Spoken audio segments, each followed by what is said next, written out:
Guille, yo no quiero esquivar el bulto porque recién Leticia comentó el tema de que, bueno, ella se enteró por un lienzo que vos y dos más que habían estado presos en dictadura, y ahora se pega este tema de la reconciliación, porque te cuento, te cuento todos también que están mirando, desde un paisaje de formación, que en Argentina somos hijos de la Marcha de Mayo, que piden memoria, verdad y justicia, la reconciliación se ve como algo, digamos, en términos chilenos, amarillo, ¿no? Digamos, reconciliemos, acá no pasó nada, está todo bien. No, no, no. Quiero que se explique bien eso porque hay mucha gente que está mirando que no es humanista, que no es ni siquiera de Chile y que va así como reconciliación. ¿Qué es? ¿Perdonar? Entonces, vos, Guille, tu experiencia como haber estado preso, o sea, víctima total del sistema, ¿cómo es el tema este de, si querés contar tu experiencia con eso de la prisión política y también el tema de reconciliarse, ¿no? De tu paisaje. ¿Cómo se explica eso? Sí, bueno, en las actividades que teníamos contra Pinochet en el año 85, justo posterior al terremoto que hubo en Chile, estábamos muy nosotros lanzados a la calle y muy en la onda de hacer participar a la gente. Y en esa actividad, que era el volanteo de los 7 terremotos del régimen, que explicaba cuánto gastaba el gobierno de los milicos, digamos, en armas, en aviones, en tanques, y cómo eso era 7 veces lo que se requería para reconstruir Chile después del terremoto, que había sido terrible. Y tuve la mala suerte que me topé cuando iba repartiendo, me topé con un cabro que era milico, andaba de civil, pero andaba armado. Entonces nosotros andábamos dos, yo andaba con Juan Domingo Villavicencio, y el tipo me apunta con su arma. En algún minuto pensé que me iba a pegar el balazo porque él estaba muy alterado, y nosotros, bueno, como teníamos esta onda de antes de salir a hacer nuestro trabajo personal, andábamos muy paraditos y muy conectados. Entonces yo lo vi y le dije, oye, a ver, relájate, yo ando solo, no estoy armado, y no sé qué. Lo empecé a relajar porque él estaba bufando como un toro por la nariz, así, respiraba, y yo dije, no, me va a apretar el gatillo, me va a pegar un balazo. Entonces lo traté de relajar, al final se relajó, hizo una llamada por teléfono de ahí del mismo negocio donde me atrapó.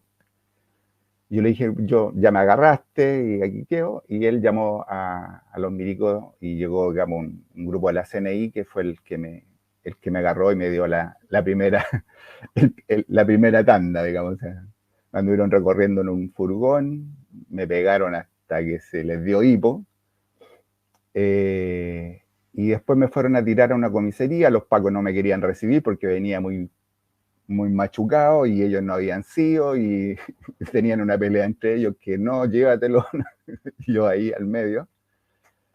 Y finalmente los milicos, como eran los que la llevaban, los pacos me tuvieron que recibir y me metieron en una celda, que no era una celda, era como una pieza sin ventana, sin nada, sin silla, sin nada. Y la verdad que ahí no supe cuánto tiempo estuve. Me imagino que varios días, porque el tiempo se te empieza, como no había luz y no había nada, no cachaba qué es cuánto tiempo, pero fue mucho tiempo. Y un día sentí una voz conocida que se sentía que estaba gritando fuera, y era Juan Enrique Prieto, que estaba exigiendo que me liberaran. Eh, y los tipos le dijeron que no, que yo no estaba ahí, digamos. Eh, me parece que en la noche de esa noche me subieron, no sé a qué, porque me taparon, me vendaron y me llevaron a la primera comisaría. Y yo pensé que me iban a matar, entonces iba como bien tenso, con las tripas muy apretadas, y había estado mucho tiempo solo, me habían interrogado, me habían pegado, o sea, olvídalo. Y cuando llego a la primera comisaría, de repente me sacan la esposa y me tiran a un callejón así que había, y había un portón grande con 2 puertas grandes, y ahí entro, hay un paco ahí con una mesita que estaba sentado a la orilla, y entro y estaba lleno de humanistas, habían como 100 humanistas presos, y para mí fue como que me volvió el alma al cuerpo, bueno, así como que estaba feliz de encontrarme con todos los presos humanistas que habían caído en toda esa campaña que habíamos hecho, así que ahí ya me relajé bastante, y ahí estuvimos, no sé cuánto, pero de haber sido 15, 20 días metidos ahí, y iban soltando de a poco, y íbamos quedando cada vez menos, y al final, de todos los humanistas quedamos 4, los que nombró la Leti, Rafa Carlos, yo y Pablo Vergara. Y al final nos sacaron de ahí, porque ahí justo cuando estábamos presos degollan a Natino, a Parada, y por lo tanto los pacos querían deshacerse de nosotros y no querían tener a ninguno, a nadie ahí de ellos, digamos. Y además porque después nos enteramos de que fue justamente los pacos, la di con Carla, que había hecho los asesinatos terribles, eso de los degollamientos. Así que de ahí nos mandaron a investigaciones. En investigaciones ahí estuvimos muy poquito, 2 noches. Nosotros no los dejamos dormir porque el Pablo nos metía en la ola de que pegáramos contra los barrotes, y nos hizo aprender cuál era el número de la Ley de Derechos Humanos Internacional, y estábamos toda la noche gritándolo. Así que los ratis estaban muy apestados con nosotros. Y finalmente nos mandan, digamos, nosotros ya nos habíamos enterado, porque cuando estábamos en la primera ya nos habían dicho que nos iban a mandar relegados a Conchi. Y en ese día llegó un comunista mapuche que llegó, pero olvídate, le habían destrozado la cara a golpe. Y nosotros lo fuimos a limpiar y a bañar, digamos, para recuperarlo un poco. Y después que ya estaba un poco más vuelto en sí, empezamos a hablar, y ahí le dijimos que nosotros nos habían dicho que nos iban a llevar relegados a Conchi. Y él ahí, la primera vez que él nos dice, compañero, Conchi no es un pueblo, no van relegados, van a un campo de concentración. Conchi no es un pueblo, ¿no? Aunque aparece como un pueblo, pero en realidad es un campo de concentración, así igual que los nazis. Nosotros como que no sabíamos, si entre su aturdimiento no sabía muy bien de lo que estaba hablando, pero finalmente los ratis, digamos, nos llevaron para allá, qué sé yo, en un bus, y después nos entregaron a los milicos nos llevaron a Conchi, y cuando llegamos a Conchi, estamos hablando año 85, o sea, ya nadie creía que había esas weas todavía, o sea, en los 70 sí, pero años 80, en plena protesta, 83, estábamos en el año 85, o sea, como que era increíble que eso ocurriera. Estaba Jarpa, el que ahora tanto lo defienden los de derecha, él era el ministro del Interior, y llegamos, y efectivamente llegamos a pleno desierto y un campo de concentración a lo nazi, con alambres púas, en la esquina, con tal cual, igual como tú lo has visto en las películas, así era la wea. Así es que ahí tuvimos, era una sensación muy extraña ahí lo pasábamos mejor o peor dependiendo del grupo de milicos que le tocaba, porque ellos iban rotando, semana a semana rotaban todo, desde la cabeza hasta los conscriptos, para que no hicieran amistad con nosotros, para que no hubiera una familiaridad. Entonces, de repente llegaban hueones más o menos con algo de cacúmen en su cerebro, y nos trataban, y ahí lográbamos cosas, avanzar en que nos pusieran ciertas cuestiones, ciertas regalías, cosas pequeñas, porque ahí tenía que pedir permiso hasta para ir al baño, pues bueno. Y cuando llegaban cabeza de pistola, ahí lo pasábamos pésimo, porque de repente estábamos durmiendo y los buenos aparecían en los dormitorios con la cara pintada de milico, y nos hacían como que no iban a fusilar, pasaban, o sea, nos colocaban contra ahí está una represa en la orilla, y pasaban balas, y bueno, así, depende del hueón que estaba a cargo, era como lo pasábamos. Así que, y finalmente los nuestros, que estaban muy preocupados en todos lados, en todos los lugares donde habían humanistas en el mundo, estaban presionando en la embajada de Chile, así es que finalmente nos relegaron. Realmente nos relegaron y nos distribuyeron en diferentes pueblitos. Yo con el Carlos quedamos en Alto del Carmen, con mucho pisco, y otros quedaron, no sé, Rafa quedó en Salamanca, no sé. Ahí los repartieron en pueblitos, digamos, en el norte. Y ahí tuvimos otro periodo que también no te dejan relegado, era que te dejaban en la plaza del pueblo con tus bolsos y con la orden de ir a firmar 3 veces al día a la comisaría del pueblito. Ese era todo.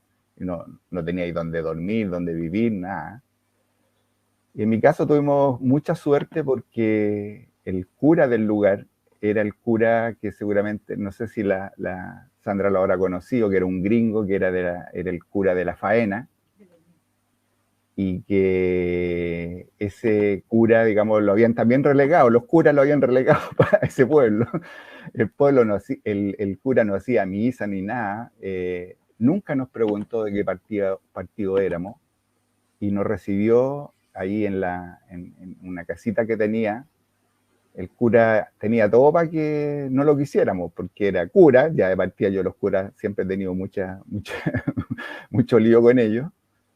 Segundo, era gringo, o sea, ya era como cura y No, gringo, weón. por el pi- Claro, era como el peor perfil, pero el tipo nunca nos preguntó de qué partido éramos y nos dio la mano. Consiguió que una familia dejara su casa y se fuera a la casa familiar y nos dejó una casita, digamos, en una población para nosotros, para que viviéramos ahí. Eh, Carlos, que era ingeniero forestal, justo había un plan ahí y había un ex compañero de él que estaba a cargo del proyecto, así que ahí nos dieron pega, bueno, y ahí la gente también, hay imágenes muy lindas que jamás me voy a olvidar, que las viejitas del pueblo, que eran más afines con antidictadura, digamos, llegaban como a las 5:30, 6 de la mañana con unos canastitos y no golpeaban y no nos entregaban, sino que iban y los dejaban en la puerta. Entonces, con pancito y cosas, digamos. Eh, y nosotros después ya estábamos como atentos para poder mirarlo y saludarlo y agradecerle.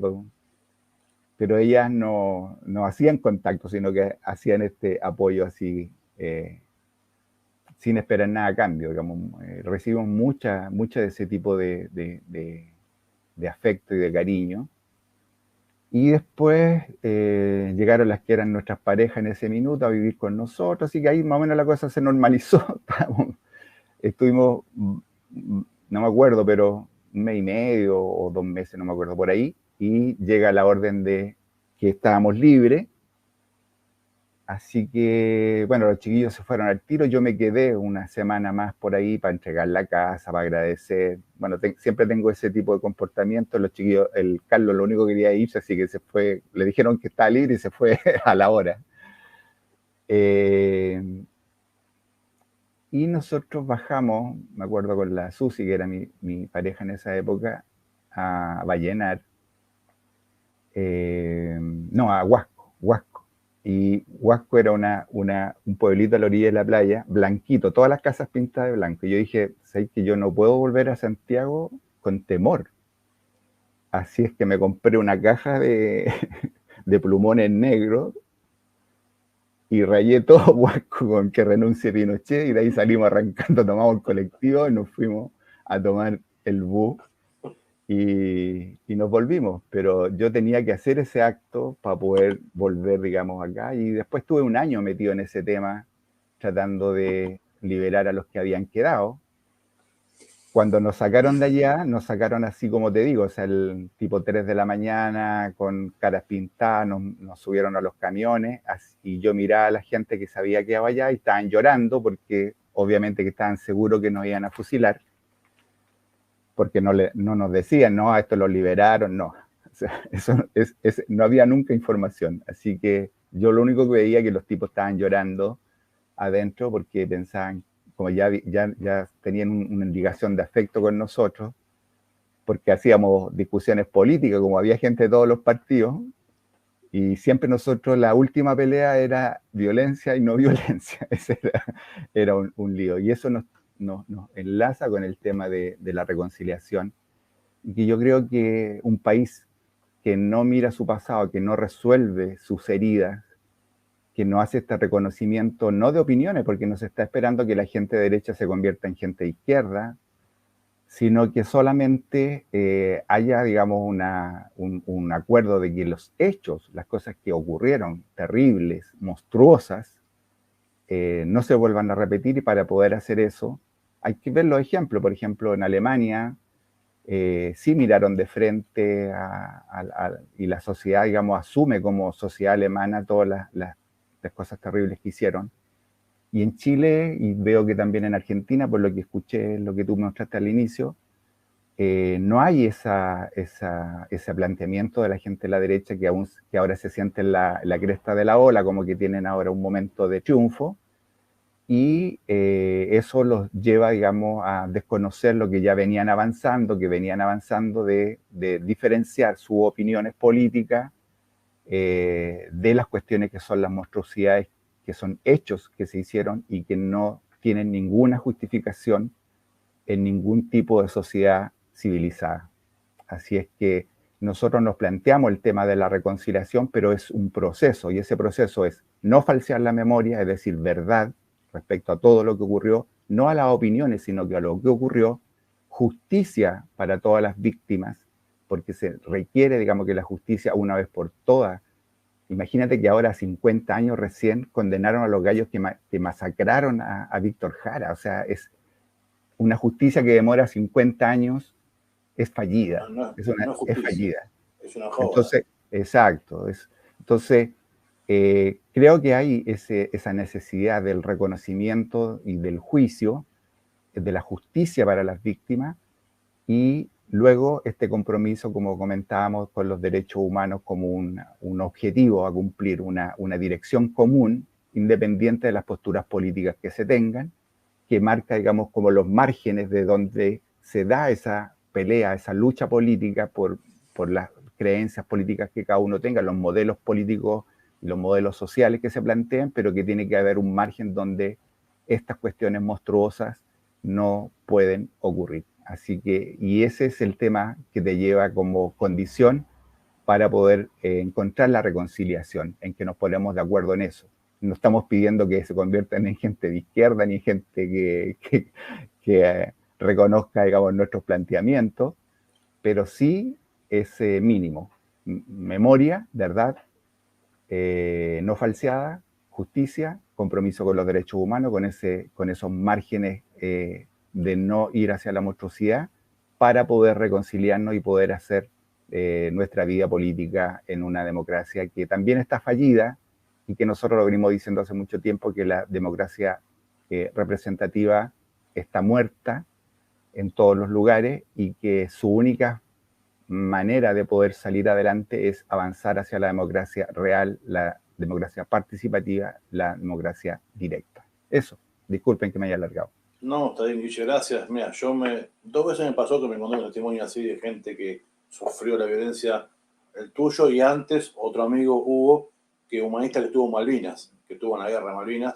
que también nos contó esa experiencia, y uno no sabe qué hacer, ¿viste? Un abrazo, solidaridad, ¿qué más puede hacer uno que escuchar? Y me parece bien, mucha gente mirando, así que no, está buenísimo el programa, mucha gente que quiere saber, que quiere entender qué está pasando en Chile, y yo